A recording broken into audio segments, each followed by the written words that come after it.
নমস্কার। আজকের বার্তায় সকলকে স্বাগত। বীরভূমে বিজেপি প্রার্থী নিয়ে এখন অনেকটা ফুটবল খেলার মতো অবস্থা। আপনারা ফুটবল খেলায় দেখেছেন যে ফুটবল খেলা যখন শুরু হয় তখন কোনো প্লেয়ার যদি খেলতে খেলতে খারাপ খেলে তাহলে রেফারি হোক বা দলের কোচ হোক, তো খারাপ প্লেয়ারটাকে 6 নাম্বার 5 নাম্বার দেখিয়ে সেই জার্সিটা দেখিয়ে তুলে নেওয়া হয়। আমাদের বীরভূমে প্রার্থীর সেই অবস্থা, বীরভূমে প্রার্থী নিয়ে বিজেপির এখন অনেকটা সেই অবস্থা। বরাবর ঠিক ছিল দেবাশিস ধর বীরভূমের প্রার্থী, এবং আপনারা দেখতে পাচ্ছেন তার নামে ছবি, ফ্লেক্স, এমনকি দেওয়াল লিখনও শুরু হয়ে গেছিল। কিন্তু তিনি ছিলেন প্রাক্তন আইপিএস দেবাশিস বাবু, এবং তিনি নো ডিউ সার্টিফিকেট না দেখাতে পারবার জন্য তার প্রার্থী পদ বাতিল হয়ে যায়। যদিও তড়িঘড়ি বিজেপি এখানকার এক বহিরাগত প্রার্থী দেবতনু ভট্টাচার্যকে প্রার্থী করে দিয়েছেন এবং তিনি প্রচারও শুরু করে দিয়েছেন। কিন্তু বীরভূমে এই প্রার্থী নিয়ে দলের মধ্যেই বিভ্রান্ত সৃষ্টি হয়েছে। প্রথমত দেবাশিস বাবুর প্রার্থী বদল, তিনিও তার দেবাশিস বাবুর অনেকটা অবস্থা গোলাকার পৃথিবীর মতো। দেবাশিস বাবু হাইকোর্ট থেকে সুপ্রিম কোর্টেও এর কোনো সুরাহা পাননি, এবং তাকে সুপ্রিম কোর্ট গতকাল অবধি খবর নির্বাচন কমিশনের কাছে যেতে বলেছে।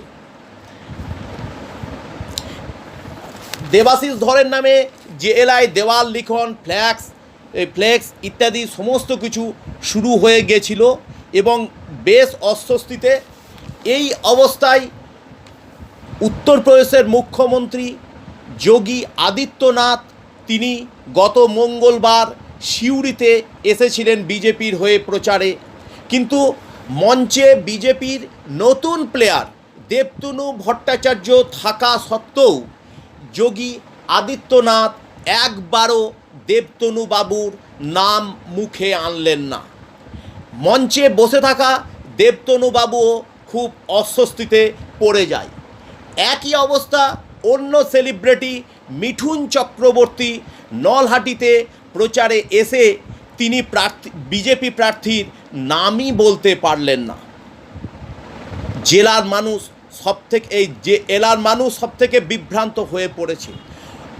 অবশ্য বীরভূম জেলা বিজেপির সাধারণ সম্পাদক শান্তনু মণ্ডল স্বীকার করেই নিয়েছেন যে এই নতুন প্রার্থী দেবতনু ভট্টাচার্য এখন হয়তো আর এই কটা দিনে তার জেলার 7টি বিধানসভা বা সমস্ত জায়গায় যাওয়া সম্ভব হবে না।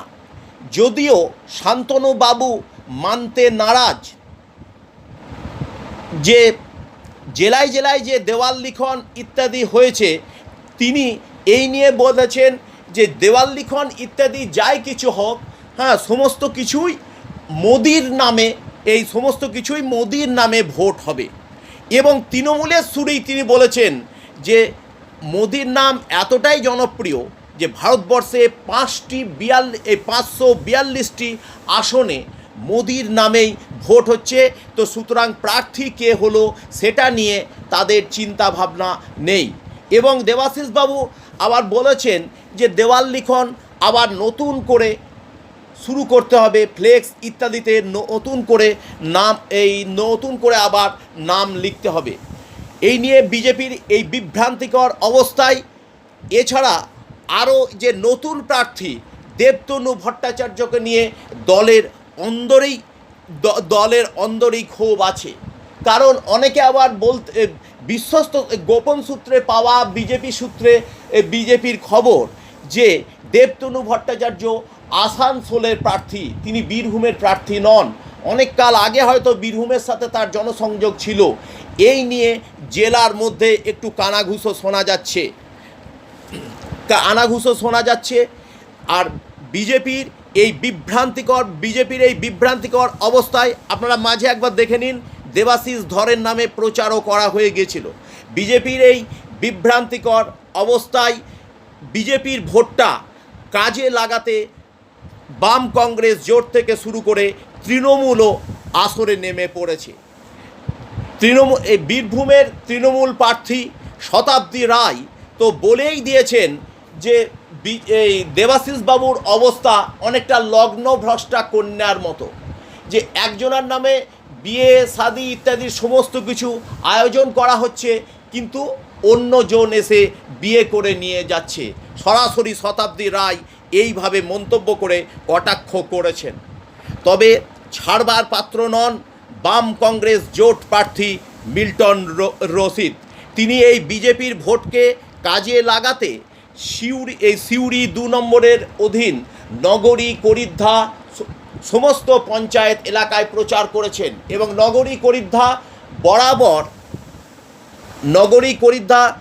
বরাবর এগুলো টিএমসির দিকে ছিল এবং এই বছর করিদ্ধা পঞ্চায়েত কিন্তু বিজেপির দখলে, এবং বিজেপির এই নাজেহাল অবস্থায় সেই ভোটগুলো যাতে কংগ্রেসের ঝুলিতে আসে এবং মিল্টন রশিদ সেই বাম কংগ্রেস জোট প্রার্থী মিল্টন রশিদ সেই ব্যাপারে আশাবাদী যে এখানে এই বিজেপির যে সিউড়ির 2 নম্বর অঞ্চলের নগরী, এই সিউড়ি 2 নম্বর ব্লকে নগরী করিদ্ধা ইত্যাদি বিজেপির ভোটগুলো সমস্ত কিছু বাম কংগ্রেস জোটের দিকেই ফিরে আসবে বলে তার অনুমান, এবং সেই অনুযায়ী মিল্টন রশিদ সিউড়ি 2 নম্বর ব্লকে প্রায় সমস্ত জায়গাতেই ঘুরে বেড়াচ্ছেন যাতে সেই ভোটগুলো কাজে লাগানোই তার লক্ষ্য।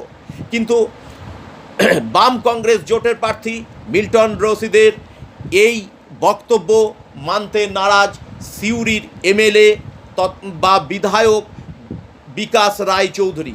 তিনি বলেছেন যে ওটা বাজে কথা, বিজেপির ভোট আমরাই পাবো, অর্থাৎ টিএমসির দিকে আসবে।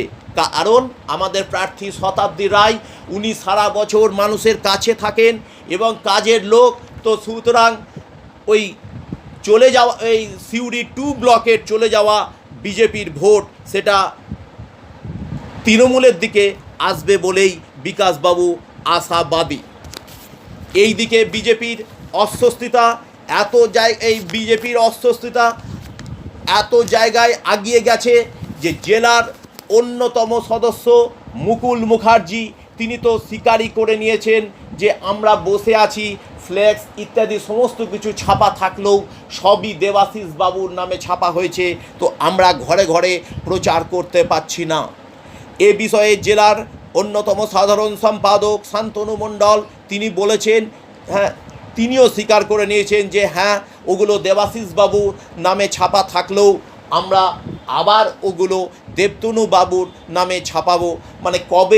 মানে অনেকটা বিজেপির অবস্থা এখন কবে রাম রাজা হবে, তো তার জন্য এখনও অবধি অপেক্ষা করা, কবেই বা আবার ছাপানো হবে, কবেই বা মানুষের কাছাকাছি যাবে। এবার আপনারা জানেন ভোটের আর মাত্র 11 দিন বাকি আছে এবং বিজেপি জেলা সূত্রে অনেকে জেলা নেতারা বলতে শোনা যাচ্ছে যে বীরভূমে কেষ্ট না থাকার সুবিধা বিজেপি এইবার কাজে লাগাতে পারলো না। অনেকে প্রকাশ্যে কথাও বলতে শুরু করেছেন যে হাত থেকে সব বেরিয়ে যাচ্ছে, এবং এটা নিয়ে এতটাই অস্বস্তিতে পড়েছে বিজেপি যে মোদির মুখোশ পরে একটা জায়গায় প্রচার করেছেন। এই মোদির মুখোশ পরে বিজেপির কর্মীরা প্রচার করছেন। এ ব্যাপারে প্রশ্ন করা হলে সবাই না এই ব্যাপারে প্রশ্ন করা হয়েছিল যে মোদির মুখোশ কেন, তার মানে প্রার্থীর ওপর কি ভরসা